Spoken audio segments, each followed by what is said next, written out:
Hey class, welcome to pages 19 through 24. So we're going to go ahead and pick up on the rain was thinning away and the girl was walking in the center of the sidewalk with her head up and the few drops falling on her face. She smiled when she saw Montag. So now we're transitioning from the conversation that Montag and Mildred were having about getting the fourth wall, and now Montag is now speaking and seeing Clarice McClellan as he is walking to work. We are going to be skipping a little bit of their conversation.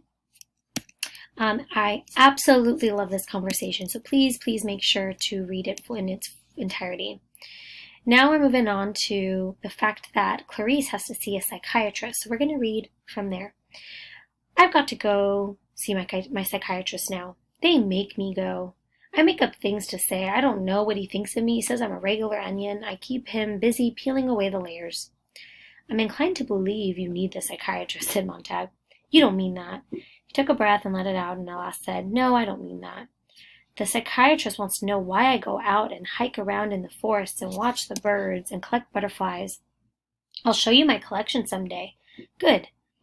They want to know what I do with all my time. I tell them that sometimes I just sit and think, but I won't tell them what. I've got them running. And sometimes I tell them, I like to put my head back like this and let the rain fall in my mouth. It tastes just like wine. Have you ever tried it?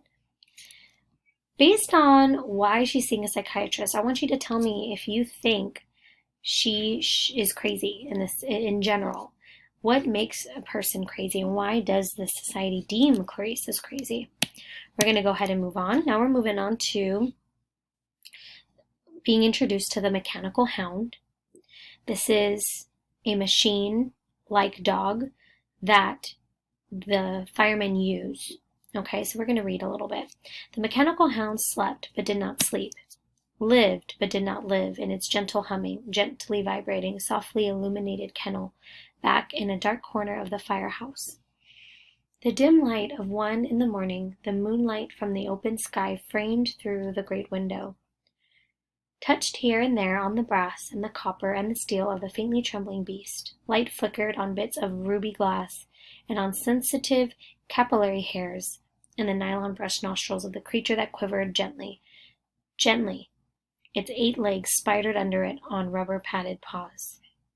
Obviously, it is a machine, and we're going to learn a little bit about the hound.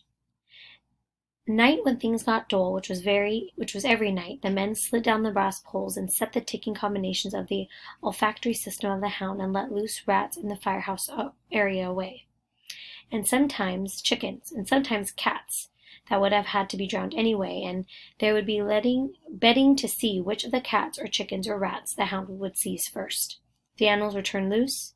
3 seconds later, the game was done. The rat, cat, or chicken caught half across the areaway, gripped in gentle paws, while a 4-inch hollow steel needle plunged down from the proboscis of the hound to inject massive jolts of morphine or procaine.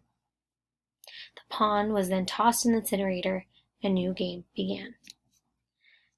So clearly this hound is very lethal, dangerous. If he is supposed to kill you, all the firemen need to do is program it to, and it obviously is a very effective machine. So this next part, we're going to be reading about Montag and his interaction with the hound, because he's down there. He is a fireman. Firemen use the mechanical hound. This is the interaction he got. Montag touched the muzzle. The hound growled.